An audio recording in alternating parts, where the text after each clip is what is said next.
How would you like to learn the secrets of two Karma Club Award winners on how they have built successful online businesses from almost nowhere to now running multiple 7 and 8 figure businesses by following the simple fundamentals of life?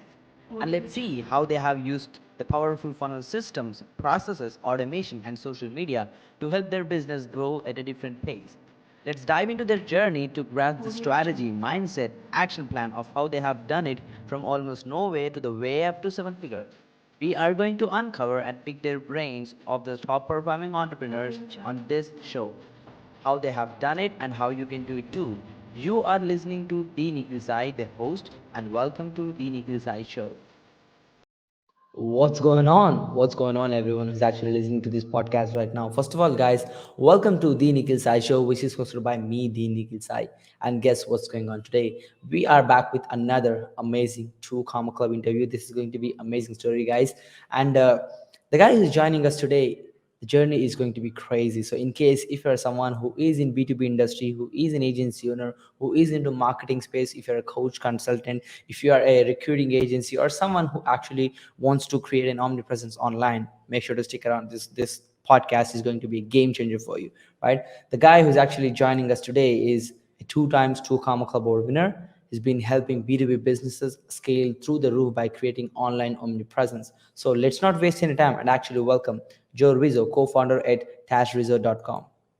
Hey, Joe. Hey, thanks for having me. Absolutely, Joe. Glad to connect you today. Thanks for joining us today. Joe, I've been looking at your stuff, man, and once I go through all of your stuff, it was really mind-boggling, like the way you're actually helping business and the level of impact you're empowering people to have in their business. It's just tremendous. I would love to know, let's start with like your backstory. Like, how did all of this craziness started? Where did you start your journey? I won't make you go way back, but it started with me selling candy in sixth and seventh grade. I started uh, buying whatever it was, like blow pops and soda, and then reselling it at school. That's how I started. Then I was working in the cornfields at age 13. Then I had my own lawn mowing business. So that's when went real way back. My parents always gave me a good push of like, hey, do something. If you want something, you got to work for it. And I grew up a military kid, so that's what my parents said. Hey, you want something, go for it. So they kind of pushed me that way. And then as I went through college, I always would joke and was about not being employable. I just didn't sure what nothing really fit me of what I want to do. So I wanted to go into business for myself.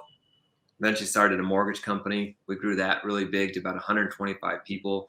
We were the number 5 in the nation behind the biggest banks, Wells Fargo, B of A, MetLife, and then our company. So we ended up being really huge in one space on the reverse mortgage side. And I long story short with that, I didn't realize I was in marketing, right? And what I eventually learned was everyone's in marketing. You're just in marketing and you specialize in something, right? So I was in marketing, I specialized in mortgages. And the more I started to realize that, I was like, man, there's something to that. So I happened to go through a personal development course, and someone I went through was working with, she was a CEO for Frank Kern. And long story short, she reached out and said, hey, do you know anyone that might be good at business development? I'm working with a guy named Frank Kern. I'd never heard of Frank before. Mm-hmm.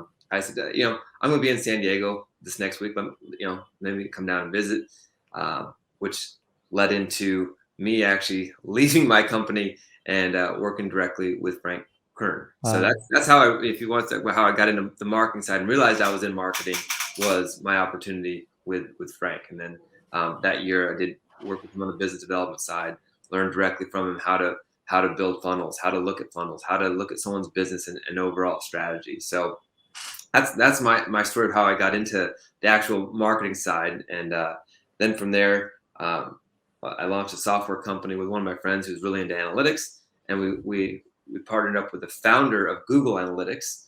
And yeah, a lot of people don't know that was started in San Diego with Urchin Analytics, and so launched that company. So worked with Frank while I was launching the software company, and the rest kind of has stumbled into some stuff. But that's how I got started on this journey of marketing, was realizing that everything was marketing. You're not a dentist, you're a marketer who does dentistry. Or you're not a chiropractor, you're someone that does marketing, you're a marketer that specializes in this. I realized that because if you're not, without that, your businesses fail. I didn't realize that, it's not what they teach you in school, but that's what I was seeing. Like, we needed to get in front of enough people. And so the more we did that, we focused. We didn't know they were called lead magnets, but we created them for our mortgage stuff, like, the dirty Wow. secrets, how to avoid this. And so that's the quick scoop on how I got into it. Oh wow, wow, Joe, that's crazy. Like a lot of different waves and a lot of different stories in internal journey, brother. That's awesome. Like growing your mortgage company to like one of the top five in a special edition. Like that's crazy, Joe. And yeah, working with Frank Kern, all of that stuff. It's awesome, brother. And Joe, like one of the best things you've been doing is you've been killing it in the B2B marketing space, right? And one of the main thing, like when it comes to B2B lead generation, and everyone kind of talks about like, hey, go to this XYZ subscription, download the leads, like scrap the leads and all of that jazz, right? But you've been like a B2B lead generation expert, so I would love to hear about like what is the best strategy when it comes to lead generation of B2B businesses. How does that look like for you? That's a great question. I think a big part of it when I got into the B2B side, my part of the time was working with recruiters, right? We're in the business space, and then they work in the B2B space, right? Recruiters are going after CEOs. And so really it was the reverse engineering of who do we need to speak to? Who do we need to have the conversations with? And in 2018, we were looking at, and it's great. Facebook is great. Yes, there's 2 billion people, but we don't need all 2 billion. What we need to do on the B2B side was go after people on LinkedIn, right? Like, that's where we realized that was kind of our blue ocean was, hey, everyone was going Facebook and Google and, and Instagram and all that. And I still use that. However, getting the start was going through on LinkedIn, researching that, and finding who are the top people we need to speak with, and how do we start having conversations with that. So the way we got into it in the beginning was we were a pay performance. I was like, look, I'm confident we can do this, but I want to make an offer so good that we make sure that we can get a win first. So we were pay performance. We'd partner up with people and we'd say, look, pay us once we get results. Pay us a small fee, and then we'll partner with you on the results. And that's how we got into it. Was the strategy was finding the right people to talk to and then meeting them where they were.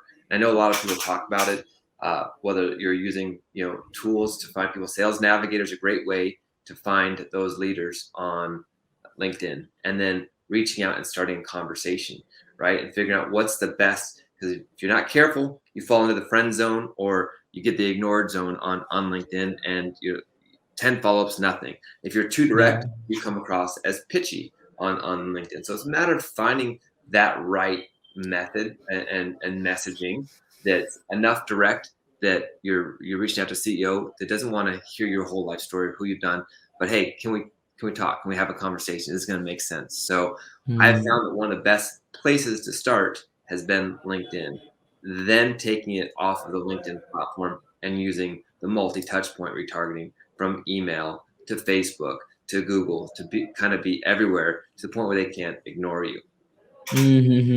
Absolutely, Joe. That is a killer answer, by the way. So yeah, like I think a lot of B2B business owners should realize, like if you're going around B2B specialized, like you should be focusing on LinkedIn, because it's like that core blue ocean as you have just discussed. That's Yeah. really awesome, brother. And the way you mentioned, like everyone is having that 23 message sequences just to build that relationship, and now you're saying, hey, don't waste your time, just go and give them a paper performance option. If they're a good fit, they will reply you back, right? Simple as that. Awesome, Joe. That's Yeah, that's you have that's to have, you really have to have an offer that's good enough that's going to catch their attention, right? If you haven't had results, then you shouldn't speak like you can get results. I have to be like, look, it's okay to figure out what you're going to be good at and what you can do. Once we figured out, we were offering everything: copywriting, websites, landing pages, funnels, and we realized what they needed was one thing. So you want to niche down, but you want to figure out what you're good at before you niche down, or also figure out what's going to get the client results and what matters, right? A lot of true. people say, oh, sell them what they want, but then deliver them what they need. But also, if you don't do that, you're going to have, it's going to be incongruent, and they're going to feel left out. They have an expectation. So if you're like, oh, sell them what you want, then deliver what they need, the problem with that is this is what they wanted over here. So you got to find a way Yeah. to help them understand, hey, I know you want this, but this is what it sounds like you need, and help them understand that and have it be congruent. Otherwise, you won't be aligned, and they'll be disappointed. Even if you deliver them phenomenal results, they will be disappointed, especially on the business to business side. True, Joe. Yeah, I think this is something a lot of agency owners especially needs to understand, that you need to not sell just one part of the solution. You need to optimize the entire solution for what you're trying to offer them. That's awesome too. Let's get to the next question, brother. Sure. You've been partnering up with Google Analytics CEOs, and you have built your own SaaS, which specializes in analytics and stuff like that, right? So we'd love to know more about, like, while you're marketing, right, as a B2B, while you're being like an agency and helping businesses to market and all of that jazz, right? Like, how, like, what do you think, like, the importance of analytics come in place? Like, how important, analytics is when it comes to marketing? So I think everyone has analytics, whether they know it or not, right? We have how many outreaches are we doing, and so I feel like the only, I'm stealing this from somebody else. The only thing that if we track something, then we can improve it. If we don't track it, there's no way to improve it. So analytics, whether it's website analytics, whether it's analytics for your company, whether it's analytics for your clients, if we don't measure anything, then we don't know what we've improved, right? And so what I found is, for those that want to scale and grow, and people always say, I want to scale, I want to scale. Well, what are your numbers? How many phone calls are you making? How many outbounds are you making? What do your ads look like? When you don't understand all those pieces and the correct key performance indicators, the KPIs, if you don't measure those and use analytics to grow, you're guessing, right? And then you don't know what works. But when you start tracking your analytics, everything from your paid ads to your organic outreach to everything, you won't know what's getting you the results. And then basically you'll find yourself spinning your wheels. Once you find that right traction, what's working really well, you can put a lot of energy towards that. It doesn't mean you have to ignore the other parts of your business, because it could have just been that you needed to tweak them. There might be a better result inside of your business, but you got to figure out what's working first, get traction on that, then go with that. Then you can slowly tweak the other parts and figure out, hey, a lot of people assume, because they don't use analytics, they assume something wasn't working. Like, oh, this was the cheapest lead. The cheapest lead doesn't mean the best result. Right? I'd rather pay more for a lead if I had to, if that's what gives me the results. People look like, oh, my cost per click is more here, but if it's getting you better clients, it's worth it, right? I talk about LinkedIn ads. We've done LinkedIn ads. They're more expensive, but they're going to be more targeted. So it's a matter of understanding your analytics to help grow and knowing your numbers, and not, there's plenty of ads I ran, like, oh, I don't know if I'm going to want to run this ad. I don't know if I like it. But when you look at the numbers, then you can make that decision, right? Like, that's when I know, hey, I'll take the emotion out, let the numbers do the talking, let the clients do the talking, and then let the numbers tell you, okay, this was a good decision, this isn't, right? And we take away the emotional attachment to, this ad is going to be phenomenal, I know it's going to crush it, and no, we just got to keep going. And so people get emotionally attached as opposed to using the analytics to help them make that decision. Yeah. True, Joe. Like, I think a lot of media buyers can relate to this. They have this gut feeling of like, hey, this ad's gonna work, and they just keep on pushing and adding more budget, even if that's performing low. They just believe that it's gonna work someday, and they keep on continuing. And I believe what you mentioned is so key. Like, this is very, very important, that as a business owner, you need to know your KPIs and act accordingly and focus on what's important. It's not about trying 100 different things. It's about trying the top 3 things which get you the most outcome with minimal work. That's awesome, Joe. Thank you so much for that answer. And Joe, one of the main struggles when it comes to B2B is, this is a direct trade. Like, people, pay for solution and they want outcome, right? And when you look at an agency standpoint, or recruiting agency standpoint, right, you are actually selling an outcome, right? And sometimes it's quantifiable, like in a different at a different valuable amount, like when it comes to dollar sign, right? So one of the most common problems people have when it comes to doing B2B sales is they struggle to sell high ticket. So we would love to hear your inputs on how someone can actually sell high ticket when it comes to B2B sales. Perfect. And I think, like you mentioned it, right? Like, what's the solution that they want to get? You have to reverse engineer. And that's why I think it's important. People talk about the riches and the niches, right?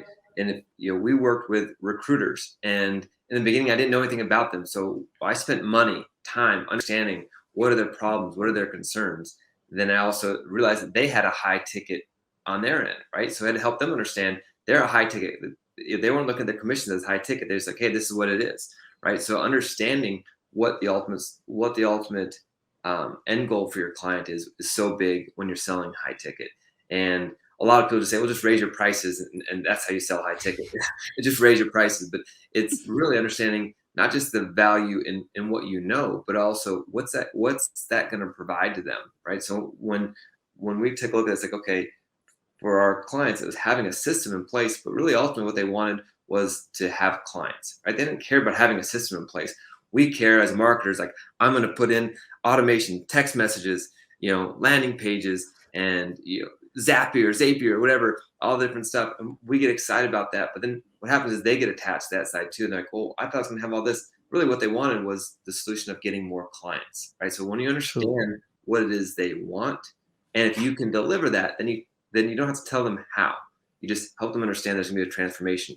I'm going to put the pieces in place that are going to help you get that. But I tell people it's active listening, right? So a lot of people think it's the way we do a sales call is how you close somebody. Hardcore closer, one call close, two-step. Do you need a setter? All those different pieces. Those become less important than the fact of, did you actively listen, or are you listening to sell, right? If you're listening to understand the person on the other side, you have a better chance of helping close them because you understand their needs and they can be a good client, right? A lot of people would come to us. I watch your stuff. I'm ready to go. I'm ready to be a client. Like, whoa. We don't even know if you're going to be a good client. And it really is pulling it back because oftentimes those clients that didn't really listen to the conversation didn't end up really being indoctrinated. And so then they're like, oh, I thought it was going to be this because I watched a video or I watched a testimonial. Taking somebody through, understanding them, and really understanding them was how you get a high ticket sale, in my opinion. Understand them, listening to understand, not listening to respond. Yeah, absolutely, Joe. I think that was on point. Like a lot of salespeople just really have this script and they try to wait so the prospect stops so that they can continue to read the script, and they just are not listening actively at all. They just try have that hardcore script and they try to read that out. And I believe this kind of perspective shift of actually listening actively to see what you can pump in and how you can actually help them will actually allow them to invest high ticket, because people pay high ticket prices if you can get them high ticket sales. Simple as that, right? You get what you paid for. That's awesome, Joe. So they should package something which can make them good outcome. And Joe, let's get to this next question. We already kind of rounded this around, but I would love to know more in detail, like how a B2B business owner, like someone who's going around B2B space, trying to get more projects in, clients in, how they can use LinkedIn, especially on leveraging B2B sales organically as we speak.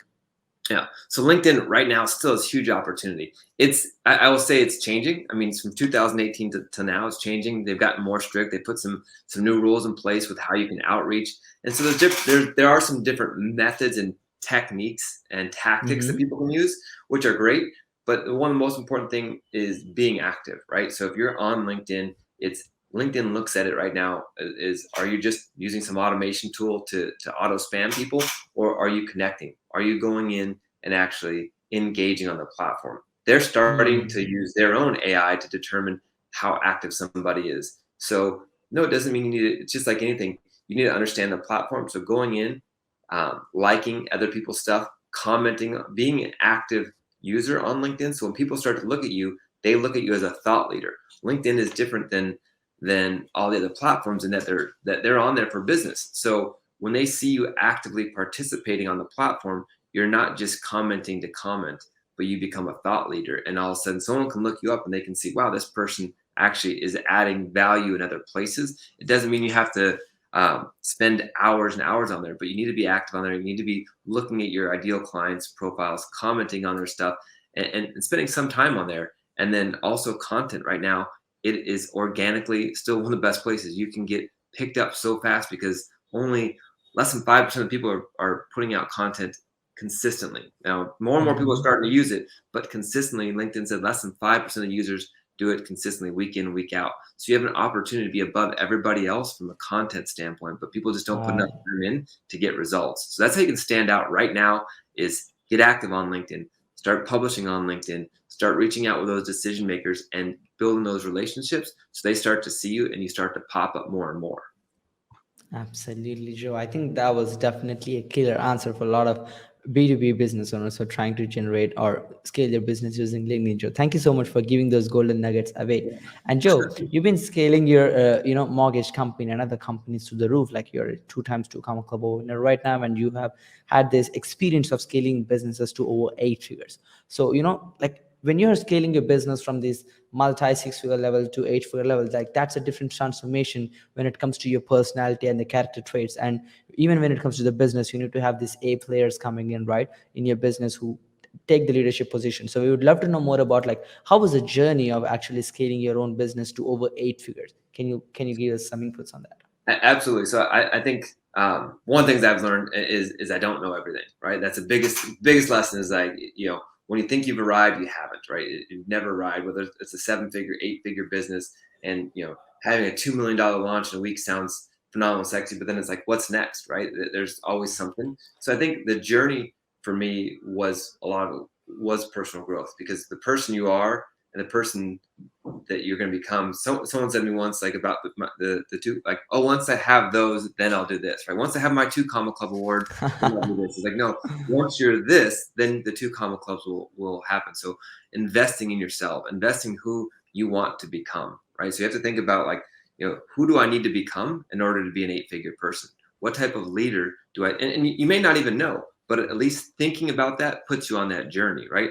Like, if I'm not a 6-figure a month business, who do I need to become? And you may not even be right, but go find out what those other 6-figure people have in common. Write down their traits and start saying, okay, who do I need to become in order to do that? I think that's the biggest part. And then finding people that have that drive as well, because your company will change as you scale from 0 to 10 people, 10 to 20, and 20 to 100 people is a way different cultural change. And so trying to keep that is not always the easiest thing. And you lose touch with some of the people that are on your team when you get to 25, 30, you're not having daily conversations like you do with those first 5 to 10. That's why it's so strong. But how do you find a way to make that culture keep going? And I think that's a big part of it is I invested in myself. I knew that I needed to grow in order to lead people and not manage people. You don't manage people, you manage time and projects, but you lead people. And once I learned that, I feel like that was the biggest, one of the biggest shifts that allowed us to grow, because people in turn want to be leaders themselves. If they lead themselves, then they can lead a team. Absolutely. Yeah, brother. As you just mentioned, like, leaders lead by example. So you need to be that true leader who kind of shows how to actually manage that kind of, experience in your office and your work environment. That's awesome, Joe. Thank you so much for literally laying out the kind of experiences you had while you're scaling your company. And Joe, let's get to the next question. When it comes to B2B, right? Like, there is so much jazz. You have this client, you have this freelancer working on this project, you have this analytics to be gone through, right? Like, everything at a time. So how do you manage all of this stuff? Like, what kind of tools you actually use to manage your projects, your clients, for productivity? Yeah. So great questions. We've tried everything. We've done Trello board. We've done Asana. We've done different CRMs and everything. So I think for us internally, we use, communication for our team is done through Slack. We also use Asana, to actually set up what our projects are going to be, and really make sure that we're clear on those, down to the point of, like, every little detail we make sure that we have in there, so we're not missing parts. And the way we track it is if we're building something new, we record it and turn it into an SOP in case we need to use it again. Because the biggest mistake is trying to, how did we do that before, and going back, you waste time. So also, I tell people, you should always try to find a way to replace yourself. So, and that sounds crazy, like, oh wait, someone's gonna take my position, and that's not what I mean. You create the SOPs and you create these procedures to make sure that as we grow, now you can potentially become the leader and teach other people. Yeah. That's why we create that. So using SOPs, using stuff like Slack and Asana, and then we're using tools like Go High Level and ClickFunnels, right? We use ClickFunnels on the front. We're using Go High Level for our CRM on the backside. That allows us to use that for client communication, for emails, text messages, and all those different pieces. So those are, I mean, we use probably other tools as well, like Zapier, but those are, for growing it, I would say Asana and Slack are really big for us to having that communication. We use WhatsApp a little bit as well. We make sure that, hey, in case those are down, we have our backup of WhatsApp. So my team is not all in the US. They have teams in South America, across the seas, that we can all stay in touch just in case those tools go down. Yeah, absolutely, Joe. Thank you so much for mentioning all of those tools and giving us a clear checklist of what you're using. I love it, brother. Thanks for the access to your vault. Let's get to the next question, brother. So, like, do you kind of have any personal routine? Like, how does your daily routine looks like? Oh, my routine definitely. And this is a good question, because I've heard people say, well, don't get married to it, but because then, like, if it doesn't happen, how thrown off are you? I try not to let it allow you to be thrown off. So for me, my routine is, I'm awake 5:30, and then that's my me time. I no longer check my phone or anything between 5:30 and 8:30. Right, that's my me time. I'm doing either personal development, meditation, prayer. I kind of have my standard in the morning, and sometimes it's a little bit different order, but it's not touching any of that in the morning as I'm going through that. And that's a big part for me, is getting up, starting that, and not rushing into allowing myself to see what problems are there. I get really clear and intentional on my day before my day starts. So I start my day really the night before by making sure that I have everything set up that I need to the day before. So I don't go to bed thinking, what do I have to do? I'm able to write that down, clear it out. I learned it early on. It's called posting and planning. You post what you did, and then you plan for the next day. So when you wake up in the morning, you're pretty clear, and then you don't just get pulled into your phone. And what do I need to do? What are the fires I got to put out? Those are going to happen no matter what, right? As a business owner, especially as you grow, there's going to be fires that you have to put out. But if you don't plan your day, it'll plan you. And next thing you know, you'll have gone a whole day and go like, what did I get done today? Right? So my most important part is getting my me stuff done, making the bed, getting my wins early on in the morning, and I get my kids to school, right? I make sure I spend time with my family. I've got 3 kids and my wife, so we make sure that we get their kids out the door, and they're able to start their day not in a chaotic rush. And then after they're all done and gone, then I start the rest of the business day for me from that point on. And have it all planned out, chunked out, time frames for me, time frames for work, and thinking time. Every day I've got thinking time scheduled on my calendar to make sure that I've got an hour dedicated to problems I might not have thought about that I need to solve. And I dedicate an hour every single day, at least, if not more, but at least an hour every single day for thinking time, where I'm thinking about problems that I have to deal with or maybe haven't thought of yet. Wow, that's tremendous, Joe. Thank you so much for giving that away. And especially when you're B2B, like you always have a different thing crumbling down every day. You have 20 people message you, right? And if you wake up and the first thing you do is check your laptop or your email or your phone, your day is gone. Like you just keep on rolling on the same thing over and over. I really love the way you actually kind of structure your day, brother. That's tremendous. I think a lot of people, especially who are in B2B space, should actually follow this instruction. So brother, you've been into business from long time, right? So if there's an option for you to go and talk to your 20-year-old you or someone who's just getting started, what will be your number one suggestion for them? What would you suggest them? I think if I had to go back and look at my 20-year-olds, I would say stop caring so much what other people think, right? And part of that doesn't mean don't care about people, but I didn't realize it. If I went back and looked at myself, like, what is everyone going to think as I'm starting a business, right? Like I looked at everything, looked around, and it's one thing to have mentors. That's why it's so important to have mentors, and would have jumped into finding a mentor sooner. One thing I tell myself, find a mentor, because they're going to help you when other people don't believe in you, right? And finding someone that's done it so you can see it, finding that mentor, and really worrying less about what other people think, and really just standing in conviction of your actions, right? Like, as long as you're doing the best you can and the best for people, then there's going to be mistakes that happen, but worrying less about what people think about those, right? Do I look silly? Am I doing a Facebook Live? Do I look dumb the way I'm holding it? Who cares? Just get started. And I had that. Like, I had 40 videos before I did my first Facebook Live, and it was like, oh my goodness. I did 200 plus webinars because that was my way of getting over my camera shyness, right? Like, I didn't know how to get over that side. And so just taking action, taking it fast, and the faster you go, the faster you'll get the feedback and results of what you need. Absolutely, Joe. Fail fast, fail forward, brother. That was really amazing. Thank you so much. And I believe like everyone like who is getting started as an entrepreneur, like when they're in college or when they're young in the business, they look around them and they're like, oh my God, like am I the only weird person trying to do this? Like, and they have this fear of judgment, right? So I think everyone needs to get out of that situations and be bold at what they do and believe in the courage. Absolutely, brother. Let's get to the next question, brother. Your last biggest achievement so far and any next bigger goals?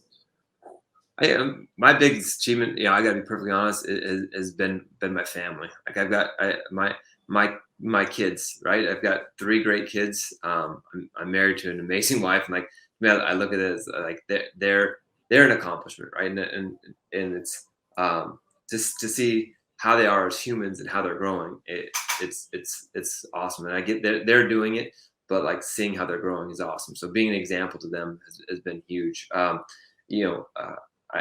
been lucky. I've failed at a lot of things, but like I was able to move away from home at 15 and go play hockey with another family. But in business, I think some of the biggest successes I've had has been the results of our clients. Right? When we stopped focusing on what we're doing and we started focusing on our clients, having clients have their best years ever during a pandemic was phenomenal. Right? Like we were able to help somebody that was potentially in retirement. They needed money for retirement. We helped double the size of their business. Like that was huge. Like Wow. those results are the ones like I want to see who I can help be even bigger than us. Like that's my next big goal. And I did learn that enough early on. That's like, hey, the more people you help, the more you'll receive. But stop looking at it from the standpoint of what can I get from that. Like I'll just help people because I'm gonna get more. But really care. If you really care, you're helping people achieve a bigger goal than you, it absolutely comes back. But it's when you have an attachment to how it should look. Like, well, I helped somebody, now I should get something, right? That then it never happens. It's almost like giving in such a way that you that the way you care and exemplify that's my next biggest goal is to see, who I can help be well above us. Who else can I take to that, the 10x club, right? What clients can we have do way better than us? And it's a neat thing to see. It's almost like raising kids. So I love my kids are great examples, but also my clients seeing their wins is huge. Absolutely, sure. Beautifully articulated, brother. Yeah, reciprocity works. You should always help people genuinely with integrity, and you can expect nothing back, and you will receive what you have given them for sure. More Yeah. than what you have given them, actually, brother. Thank you so much for answering that. Let's get to the next question, brother. This would be fun, actually. So, what was the biggest mistake, especially in terms of business so far? What was the mistake you have done? The biggest mistake. I don't remember seeing this one. This is a good one. So, biggest mistake we made early on, definitely in the business, was we did do a revenue share. So we did a profit share, like, hey, based on results. So to the point where we had about $250,000 in uncollected funds from clients that didn't tell us about the results. Not putting those contracts in the right way. We were getting results. We're like, hey, how's this going? Like, you still want to do your marketing, yet it's not working. So it was a big mistake because early on we didn't put the right stuff in place to track how those agreements would work.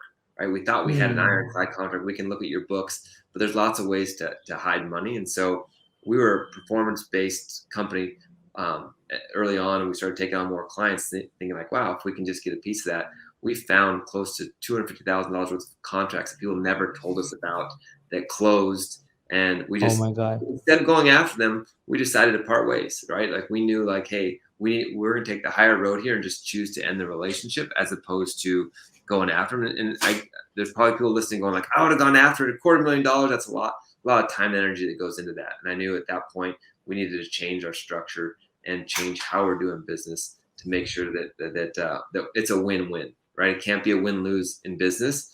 A lot of people think that it has to be win-lose, right? In order, if you play sports, someone has to lose. But in business, you actually get a win-win. When you make that win-win, it's phenomenal. Then everyone becomes happy. But so many people think because they either came from sports, in order to win, somebody else has to lose. And so that was one of the biggest mistakes we made was not putting together the right contract or trying that and not having the right resources in place to really keep us going when we really needed that extra 250,000 at that point. Yeah, true, Joe. I think a lot of B2B business owners can relate that, right? Like a lot of people kind of do this agreements on revenue share, commission, and all of that jazz, but they never have the access on what's going on inside the business. And I believe, like genuinely speaking, I believe the actual client is the one who's missing the opportunity to continue this relationship while they're making profits with you, right? Uh, Right. Fingers crossed for them. Yeah, but Yeah. let's get to the next question, brother. Yeah, your main inspiration for success and keep people involved in your journey. So gosh, inspiration. I feel like I'm inspired again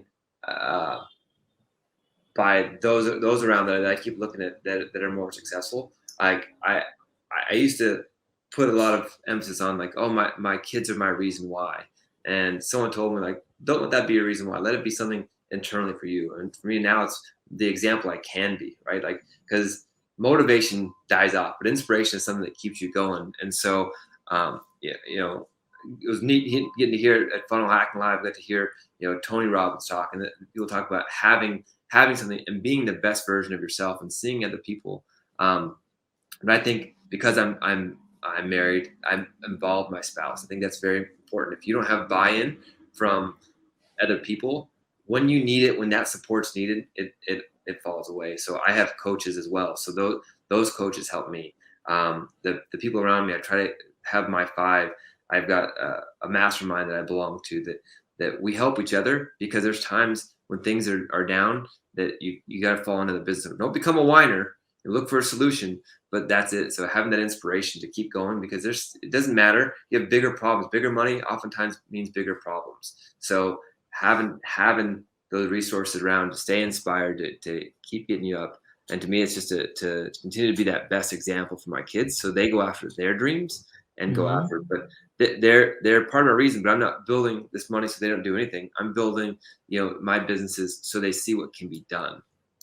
Absolutely, to open the perspective, Joe. Absolutely, brother. And as you just mentioned, like the problems never get smaller; you get stronger, so that you can actually see the problems, little Nice. smaller as you grow. Right? Awesome, awesome, Joe. Let's get to the next. Oh my God, this is amazing, brother. Joe, like what a goal valuable session, brother. You can have really explained a lot of information about particularly talking like B2B businesses and lead generation, all of that jazz. So like, how can someone who actually listen to this podcast can get your mentorship? Like, do you have any options? Where can our audience find you mentoring?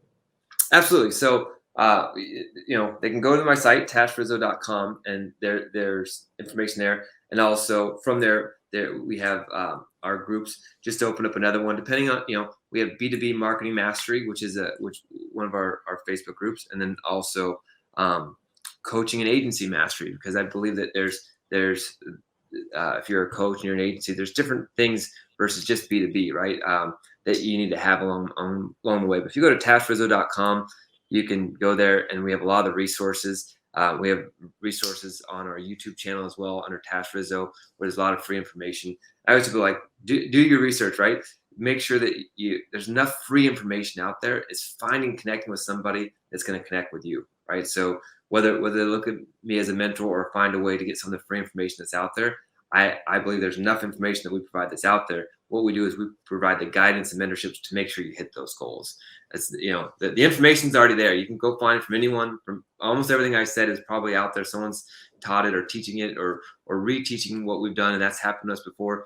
But it's finding that right person that's a good fit for you. And if I resonate with you, great. Feel free to reach out at tashrizzo.com. Happy to help out.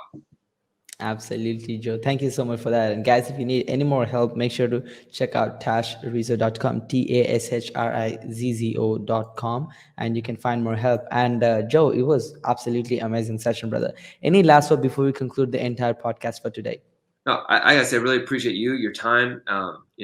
Anyone that has a chance to work with you should definitely do it. And just because you prepared me for this conversation, and just really polite, and just everything was world class. And that's my last words is keep going, and don't stop, because there's a lot of reasons to stop, but there's more reasons to keep going.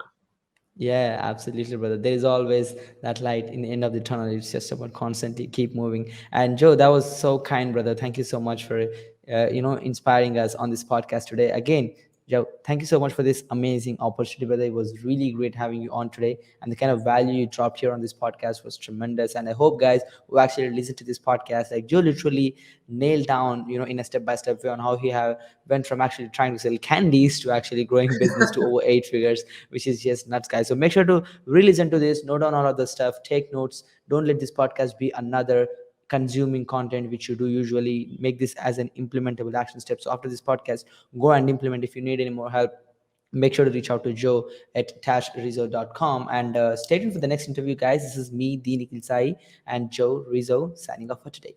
Peace. Thanks.